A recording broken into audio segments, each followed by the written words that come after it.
All right, time for a quick update on the Mustang. We've got the bumper off because we are replacing headlights. One of the headlights, I don't know if you remember from our first video, the lens is tape. Upon closer inspection of these lights, the projector light, these are the HIDs, it's missing like a ring around it, and then there's like an interior lens that's missing on this one also. If you know anything about these generation Mustangs, the HID headlights are really hard to find and really expensive if you do.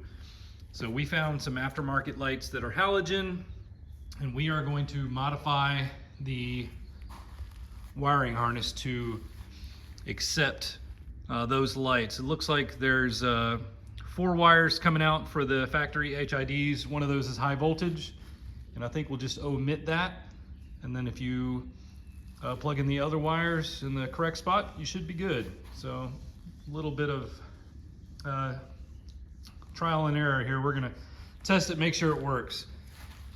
But we couldn't pass up the deal on these lights. They were only like $33 for a pair. And then besides that, let's go over here to the trans. We've gotten all of our stuff transferred over from the old transmission there to this new one. We got the shifter, hydraulic assembly, the little fittings for that. And then all we have to do is connect all the sensors and everything when we put it up. We got the cross member on there too. So yeah, we are making progress and we are about ready to install this bad boy. Gotta get this, what do you call it, shuffleboard table out of the way. We got this yesterday. Good addition to the shop.